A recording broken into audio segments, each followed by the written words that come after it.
Uma boa noite, que a graça do Senhor seja conosco.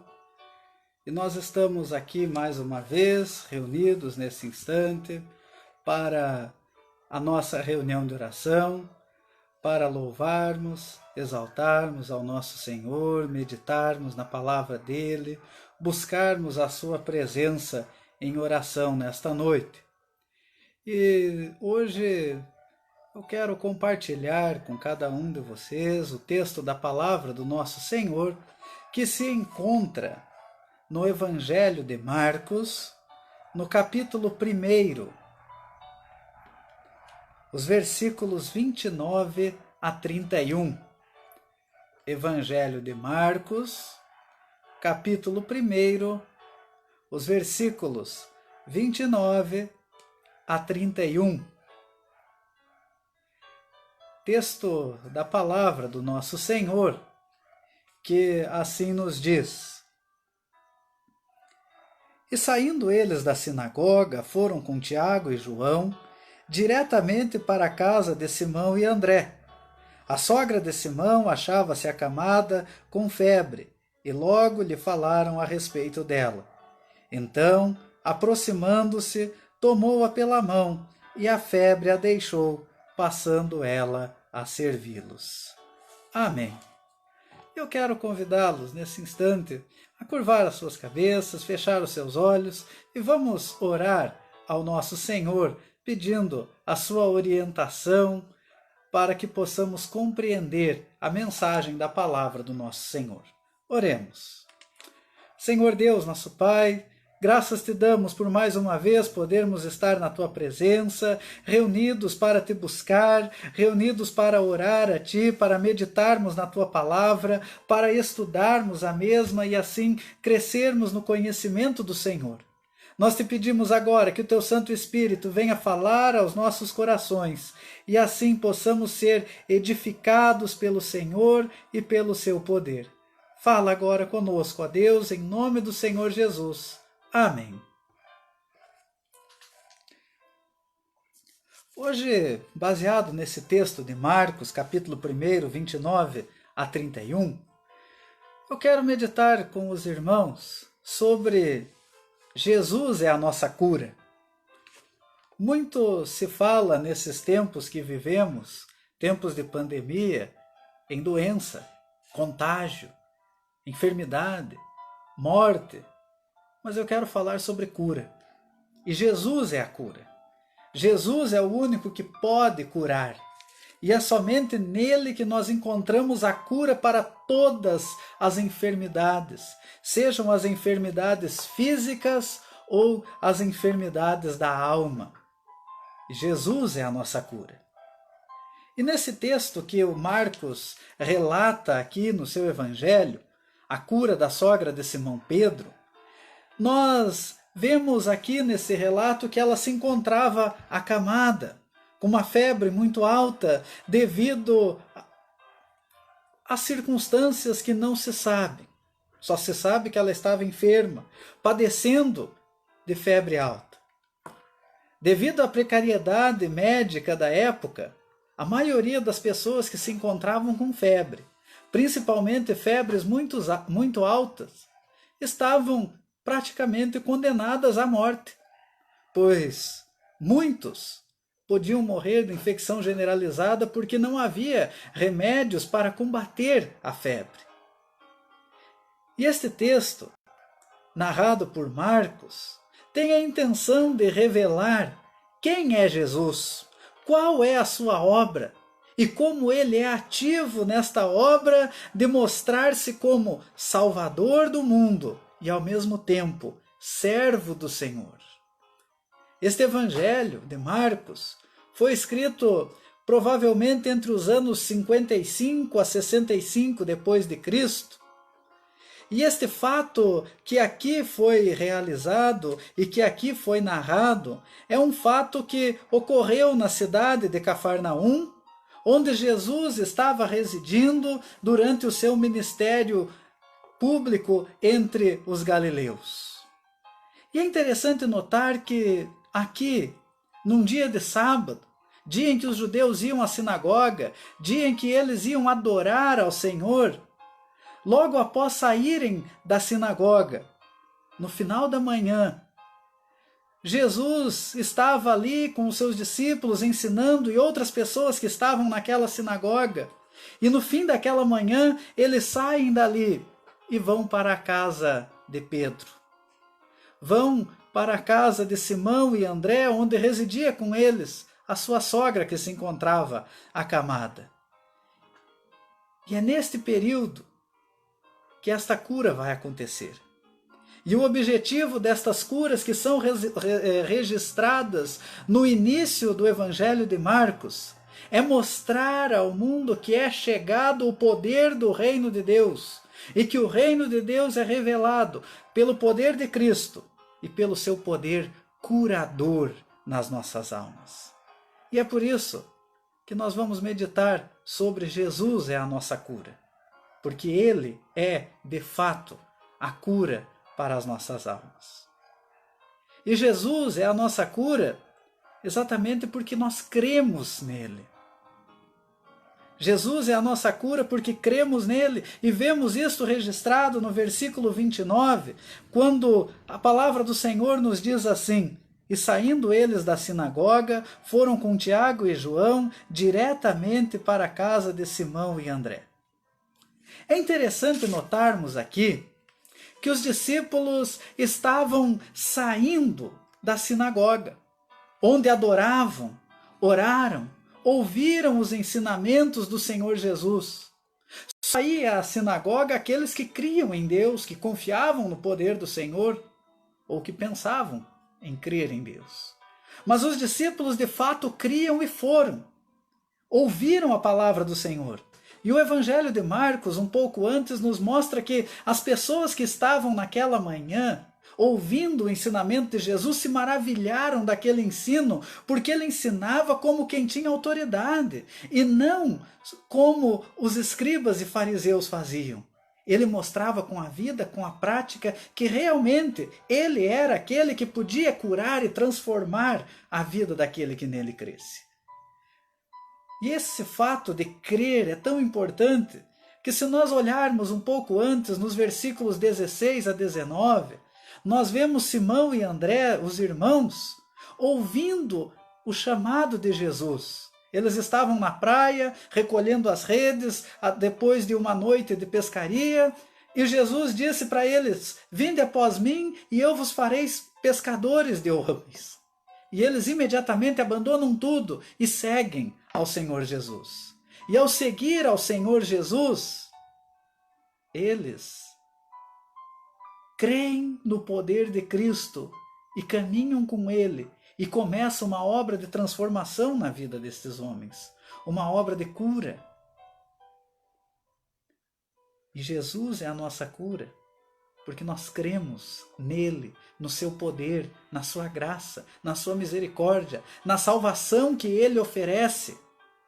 E a fé é fundamental no nosso relacionamento com Deus. É impossível nos relacionarmos com Deus sem fé. O autor da carta aos Hebreus nos diz que sem fé é impossível agradar a Deus. E nós somente agradamos a Deus pela fé, a fé no poder de Cristo, o nosso Mestre. Ele é a nossa cura, porque nós cremos. Não somente porque cremos, mas que quando cremos, ele demonstra o seu poder na vida daquele que tem fé. Creiamos no poder de Cristo, creiamos na sua graça, na sua misericórdia, na salvação que nos é oferecida, porque ele é a cura para todos os males que podemos enfrentar nesta vida.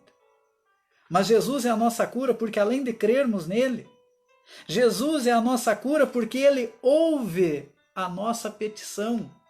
O versículo 30 nos diz assim: a sogra de Simão achava-se acamada, com febre, e logo lhe falaram a respeito dela. Olha que coisa interessante. Eles estavam na sinagoga com Jesus, ouviram a palavra de Deus, adoraram ao Senhor, oraram ao Senhor, foram para sua casa de volta e estavam junto com o mestre. E ao adentrar na casa, o que eles fazem? Logo lhe falam a respeito da sogra que estava enferma. Ou seja, eles fazem uma petição ao Senhor. E ao entrar na casa, Jesus estava pronto para ouvir o que eles falariam a respeito daquela mulher enferma. E Jesus o ouve. Não somente ouve, como ele age. E é o que nós vamos ver no versículo seguinte. E é interessante notar que o versículo 30 traz um detalhe. Achava-se acamada com febre. O Evangelho de Lucas, e Lucas como médico, relata da seguinte maneira, que ela estava com uma febre muito alta. Mateus diz que ela estava ardendo em febre. De qualquer maneira, ela estava gravemente enferma. Não se sabe do que.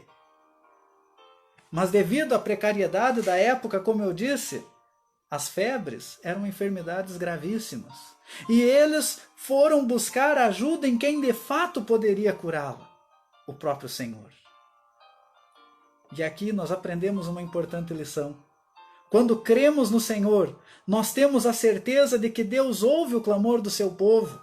Deus conhece o nosso coração. Ele conhece as nossas petições. Ele sabe do nosso sofrer, das nossas enfermidades, das nossas dúvidas. Então o que nós temos que fazer é clamar a Ele, buscar a Ele, pedir aquilo que necessitamos. E Ele age.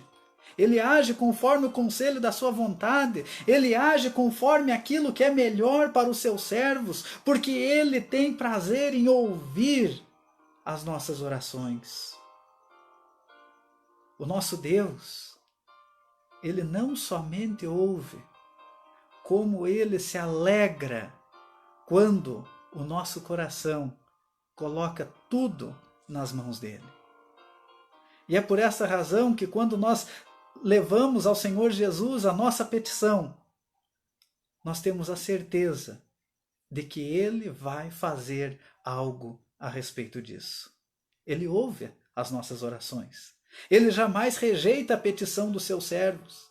E Ele mesmo pede que clamemos a Ele. Ele mesmo pede que oremos. Ele mesmo nos ensina a orar.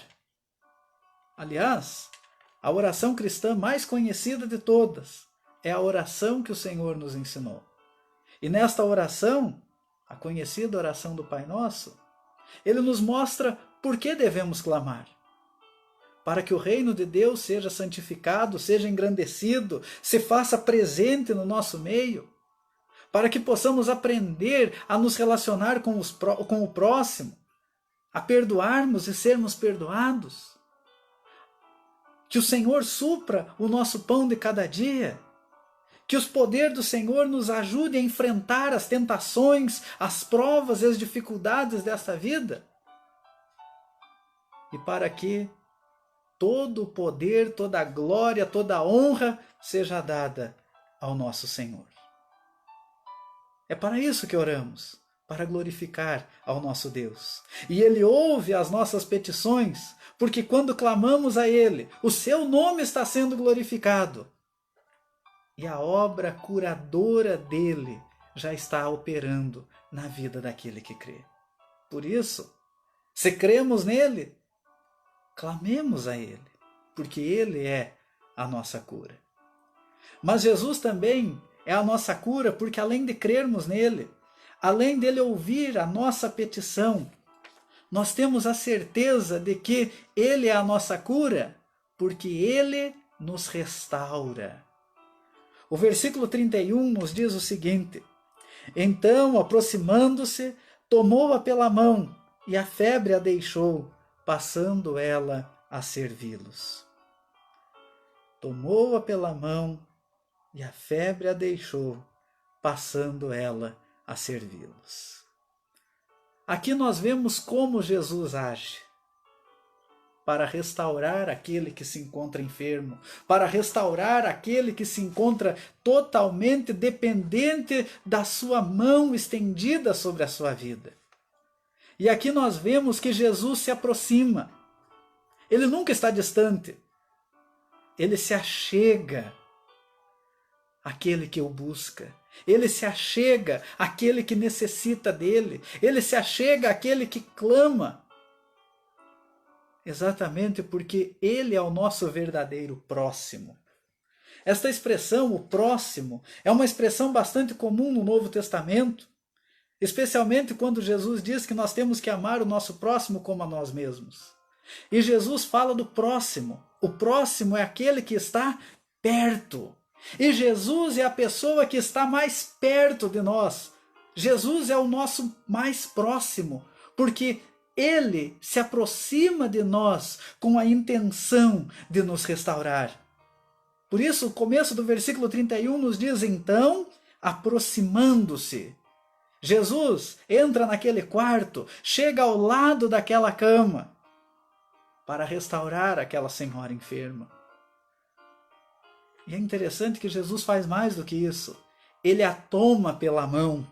Ele estende a mão àquele que estava enfermo. E esse tomar pela mão nos mostra que ele está dando suporte. Ele está dando apoio. Ele está levantando aquela pessoa da enfermidade física. Jesus fez isso com ela. Ele se aproximou, estendeu a sua mão e a ajudou a levantar. E ele faz isso conosco. Ele nos toma pela mão, nos suporta, nos apoia, nos levanta da enfermidade física, nos levanta mais ainda da principal enfermidade que enfrentamos, que é a enfermidade espiritual, a enfermidade do pecado. E ele nos restaura desta enfermidade maligna. Ele nos livra desta enfermidade porque ele nos faz caminhar juntamente com ele. E é interessante notar que ele repreende esta enfermidade para que possamos estar totalmente sãos em nossa vida espiritual. Porque se o espírito está curado, o físico, mesmo enfermo, é fortalecido dia após dia pelo poder do Senhor. E é interessante notarmos aqui também que ao tomá-la pela mão e levantá-la, a febre a deixa. Jesus restaurou a vida da sogra de Pedro e ela passa a servi-los. Muito provavelmente aqui ela foi levantada daquela cama, curada pelo Senhor Jesus e deve ter ido fazer o almoço, servir aqueles homens que acabaram de chegar da sinagoga. E Jesus nos cura exatamente para o serviço. O propósito da cura é o serviço cristão. Nós somos restaurados para servir a Deus, para fazer a vontade do Senhor Jesus, para buscar a presença dEle, para fazer aquilo que agrada a Ele. Ele nos restaurou para o serviço. E qual é o serviço? Anunciarmos a glória daquele que nos curou, a glória daquele que nos restaurou, a glória daquele que é o nosso mestre, que é o nosso rei, falar das virtudes dele, falar do seu poder, falar da sua grandeza, falar de tudo que ele tem feito por nós. Ele nos restaurou para o serviço. Ele nos curou para que possamos servi-lo com toda a nossa vida, com todo o nosso ser, com todo o nosso coração. Por isso, nós temos que crer no poder do Senhor Jesus, porque Ele é a nossa cura. Ele é aquele que transforma as nossas vidas. Em tempos onde muito se fala em enfermidades, devido à pandemia que vivemos, lembremos do poder de Jesus. Ele é a nossa cura. E nós cremos que Ele é a nossa cura. E por crermos que Ele é a nossa cura, nós clamamos a Ele pela cura. E também somos restaurados pelo poder dEle, pelo seu poder curativo, para que possamos servi-lo. Por isso, creia dia após dia no poder de Cristo. Ele é a nossa cura. Que Deus assim nos abençoe. Amém. Meus queridos, vamos nesse instante passar ao nosso momento de oração e vamos continuar orando a Deus pela vida da nossa igreja local, das nossas igrejas espalhadas em toda a face da terra, que Deus esteja derramando mais e mais do seu Santo Espírito sobre a sua igreja, fortalecendo dia após dia a nossa vida espiritual, para que possamos sempre estar firmados no poder do Senhor. Vamos também continuar orando pela vida da nossa nação, pela situação econômica da nação, pela situação de saúde da nossa nação, pela situação política da nação. Nós temos que clamar pelo nosso Brasil. O nosso Brasil é um paciente enfermo e precisa da cura do Senhor. Orar pelas nossas autoridades, pelos nossos governantes, que também precisam ser tocados pelo poder do Senhor.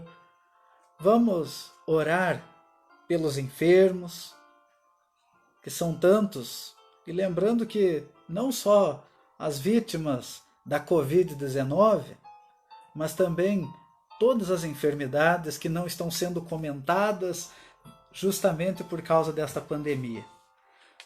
Vamos também clamar ao Senhor pela vida daqueles que estão perdendo seus empregos por causa da crise, orar por aqueles que estão agoniados sem saber do futuro dos seus negócios, para que Deus dê a paz, dê a calma, a tranquilidade. E também eu quero agradecer a Deus, peço que os irmãos também estejam agradecendo a Deus. Eu havia pedido para que estivéssemos orando pela vida da minha sogra, que estava internada, e graças a Deus hoje ela teve alta do hospital. Então agradecer a Deus por isso e continuar intercedendo pelo seu tratamento. Então eu quero nesse instante convidá-los a curvar as suas cabeças e nesse instante, mais uma vez, junto comigo, estejamos em oração. E coloque também na sua oração tudo aquilo que tem afligido o teu coração, tudo aquilo que tem trazido incertezas, dúvidas, descrenças, e coloque no altar do Senhor, porque Ele nos ouvirá. E Ele já está agindo pelo seu poder e pela sua graça. Vamos orar ao nosso Senhor nesse instante? Curvemos as nossas cabeças e vamos falar com o nosso Senhor. Oremos. Querido Deus, nosso Pai de amor, Pai de misericórdia, Pai de graça, de perdão, nós estamos aqui mais uma vez na Tua presença para clamar a Ti, para Te buscar, para estar diante do Teu trono de graça, para estar, Senhor, diante da Tua presença e colocando as nossas vidas no Teu altar. Te agradecemos, Senhor, pela bênção deste dia. Te agradecemos, Senhor, pelo Teu sustento, pelo Teu cuidado hoje. E pedimos, ó Pai, que o Senhor estenda o Teu amparo para o dia de amanhã e que possamos viver um novo dia cheio da Tua graça e da Tua paz. Ó Senhor, colocamos também nesse instante nas Tuas mãos, ó Pai, a vida da nossa igreja, tanto a igreja local, a igreja nacional, a igreja espalhada em toda a face da terra. Que possamos, ó Pai, como Teu povo, estarmos fortalecidos na Tua palavra, no Teu amor, que este tempo de templos fechados, a igreja real, a igreja militante, a igreja dos servos de Cristo esteja viva, ativa, pregando o Teu evangelho, onde quer que cada um dos Teus servos esteja. Ó Senhor, fortalece a vida das Tuas igrejas para que elas possam estar dia após dia anunciando a razão da esperança que é em nós, para que assim o Teu evangelho seja proclamado e mais pessoas sejam salvas pelo poder do Senhor. Ó Pai bendito, queremos, ó Deus, nesse instante colocar nas Tuas mãos também a vida da nossa cidade, do nosso estado, do nosso país, Senhor. Tem misericórdia deste Brasil. Ó Senhor, abençoa, ó Pai, os vereadores, o prefeito. Abençoa, Senhor, cada vereador, cada prefeito, cada secretário municipal em cada parte desse país. Os governadores, ó Deus, que o Senhor dê a eles sabedoria, dê a eles, ó Pai, discernimento daquilo que fazem. Abençoa, Senhor, a vida dos legisladores estaduais, todos os secretários, como também, ó Pai, tem misericórdia da nossa nação. Abençoa, Senhor, a vida do presidente, dos ministros, dos secretários. Abençoa, Senhor, a vida daqueles deputados e senadores que o Senhor deu a cada um deles funções diferentes, mas todos empenhados no governo desta pátria. Que eles possam, Senhor, ser tocados por Ti e pensarem no bem comum desta nação. Derrama, Senhor, as Tuas bênçãos sobre os nossos governantes. Que eles possam, ó Pai, agir sem pensar no poder, sem pensar no dinheiro, sem pensar na promoção pessoal, mas pensar no bem da população. Ó Senhor, Deus amado, colocamos também nas Tuas mãos a vida daqueles que se encontram enfermos. Que o Senhor, ó Pai, esteja dando tranquilidade, calma, paciência, e tira de todos os enfermos o medo de contrair novas doenças, mas que o Senhor esteja trabalhando, dando a cura, principalmente a cura espiritual, que é a mais importante. Senhor Deus amado, também queremos nos colocar nas Tuas mãos, Senhor, a vida dos médicos, enfermeiros, atendentes, funcionários de hospitais, clínicas, casas de saúde, casas de repouso. Que o Senhor tenha misericórdia destes profissionais e que eles possam ser fortalecidos no Teu poder e na Tua graça a cada dia. Senhor, Te agradeço também, ó Pai, pela alta hospitalar que o Senhor deu à vida da minha sogra. Te agradecemos porque o Senhor tem cuidado dela e tem amparado a sua vida. E que pedimos, ó Pai, que o Senhor continue abençoando o seu tratamento médico e que ela possa ser plenamente restabelecida pelo Teu poder.